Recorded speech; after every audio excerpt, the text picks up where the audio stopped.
আসসালামু আলাইকুম রহমতুল্লাহি ওবরকাতুহু। নাহমাদু ওয়া নুসাল্লি আলা রাসূলিল কারীম।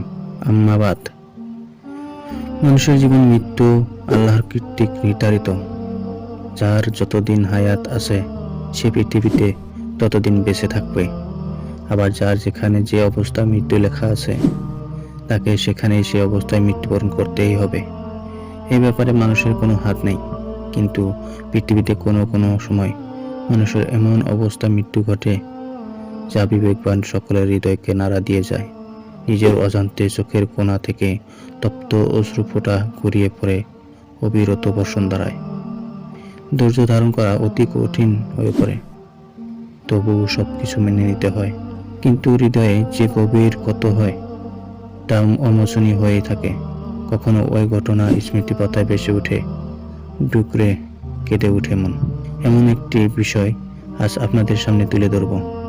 আমরা সাগরকূলের মানুষ। বিভিন্ন ঘাত প্রতিঘাত ও প্রতিকূলতা সহ্য করেই আমাদের বেঁচে থাকা। বিপদ মাথায় নিয়ে আমাদের পথ চলা, আমাদের বিপদ মুহূর্তের একটি হৃদয় বিতরক ঘটনা আপনাদের সামনে তুলে ধরব। একদিন দেখি আকাশে খুব মেঘ, ভাবলাম ঝড়ও হতে পারে। পরিবারের সবাইকে হুঁশিয়ার করে দিলাম। সবাই বাইরে দাঁড়িয়ে আছে। হঠাৎ দেখি সাগরের দিক থেকে বিরাট জলোচ্ছ্বাস 30-40 ফুটের বেশি উঁচু হয়ে ধেয়ে আসছে আমাদের দিকে। তখন ভাবলাম বাঁচার আর কোনো উপায় নেই। সবাইকে জোরে আঁকড়ে ধরেছিলাম। 7-8 বছরের একটি ছেলে আমার কাঁধে ছিল। পানি এত জোরে এসে ধাক্কা দিল যে ছেলেটা ছাড়া আর সবাই হারিয়ে গেল। তখন আমরা অনেক পানির নিচে, পানি আমাদেরকে অনেক দূরে নিয়ে গেছে। যখন পানির উপরে উঠলাম তখন কোথাও কোনো ঠাঁই নেই, কোথাও কোনো গাছপালা নেই, কোথাও উঁচু জায়গা নেই। ছেলেটা তখন কাঁদে, গলা ধরে আছে। ওকে বললাম, বাবা তুমি 2 হাতে আমার গলা শক্ত করে জড়িয়ে ধরো, ছেড়ো না যেন, তাহলে ডুবে যাবে। ছেলেটি কাঁদছে আর বলছে, বাবা তুমি আমাকে ফেলে দিও না, তাহলে আমি কিন্তু ডুবে যাব। তখন আবার ঢেউ চলছে 2-3 ফুট উঁচু হয়ে।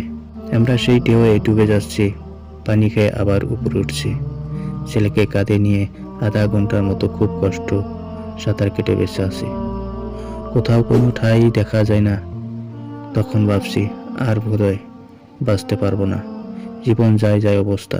মনে মনে ভাবছিলাম ছেলেটা যদি গলা ছেড়ে ডুবে যেত তাহলে হয়তো নিচে বাঁচতাম। পরে কষ্ট সহ্য করতে না পেরে বলে দিলাম, তুই আমার গলা ছেড়ে দে।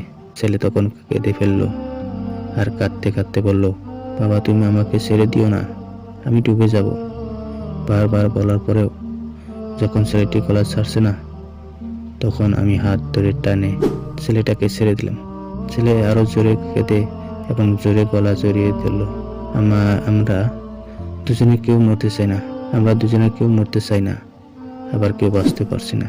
এমন পরিস্থিতিতে আপনি আপনার সন্তানকে নিয়ে একটু কল্পনা করুন তো কেমন লাগে। এটা ছিল মৃত্যুর পূর্বে ভয়াবহ অবস্থা। ছেলের কান্নাতে আমার আর মায়া হলো না। আমি ওর হাত টেনে কামড়িয়ে ধরলে সে আমার গলা ছেড়ে দেয়। সাথে সাথে ছেলেটি ডুবে যায়, পানির অনেক নিচে চলে যায়। তখন মনে মনে ভাবলাম বেঁচে গেছি। এর মাত্র 5 মিনিট পর আমার পায়ে উঁচু গাছের ঢাল লাগলো। আমি তার উপরে দাঁড়ালাম। সাথে সাথে ছেলেটির হৃদয়ের বিরুনিকারী কান্না জড়িত কথা কানে ভেসে আসছে। চোখে ভাঙা জল অশ্রু নেমে এলো। তখন ভাবছি এই তো ঠাঁই পেলাম, তবে কেন আমার ছেলেটাকে পানিতে ফেলে দিলাম? এ কি করলাম আমি? একটু সময় আমি তাকে ধরে রাখতে পারলাম না। কত বড় ভুল হয়ে গেল। আমি সেখানে দাঁড়িয়ে জায়গাটাও বুঝতে পারছি। 1.5 দিন পর পানি সরে গেল। আমি গাছে ছিলাম, একটু ক্ষুধা লাগেনি, ঘুমও আসেনি। তারপর ছেলের লাশ সেখানে পেয়ে আরো কষ্ট হলো। যে কষ্ট আমি আজও বলতে পারছি না। তবু ওই স্মৃতি আমাকে পাগল করে দেয়। তাই মাঝে মাঝে ভাবি দুনিয়ায় এই অবস্থা হলে কিয়ামতের দিন কি অবস্থা হবে। এখানে কোনো দিন মরণ হবে না, কেউ কাউকে সাহায্য করবে না। এই ঘটনা থেকে শিক্ষা পাওয়া যায়, দুনিয়ার এই ক্ষণস্থায়ী জীবনে মানুষ নিজেকে বাঁচতে যদি কলিজার টুকরা প্রাণদিক প্রিয় সন্তানকে ছুড়ে দিতে পারে তাহলে কিয়ামতের ভয়াবহতা মানুষ কি করবে সেটা চিন্তার বিষয়। সে দিবসের বিবরণ দিতে গিয়ে মহান আল্লাহ তাআলা বলেন, যেদিন ওই বিকল ধ্বনি আসবে সেদিন মানুষ পলায়ন করবে তার নিজের ভাই হতে, তার মাতা, তার পিতা, তার স্ত্রী, তার সন্তান হতে। সেদিন তাদের প্রত্যেকেরই একটি চিন্তা থাকবে যা তাকে ব্যতিব্যস্ত করে। অতএব সচেতন মানুষ মাত্রই এই জীবনের জন্য যথাযথ প্রস্তুতি গ্রহণ করা আবশ্যক। পার্থিব জীবনের সঠিক প্রস্তুতি তথা সৎ আমল করতে না পারলে পরকালীন জীবনে কোনো আপনজন কাজে আসবে না, বরং সেদিন সবাই নিজেকে নিয়ে ব্যস্ত থাকবে, একান্ত আপনজনেও পরিচয় দেবে না। কিয়ামতের সেই ভয়াবহ দিনে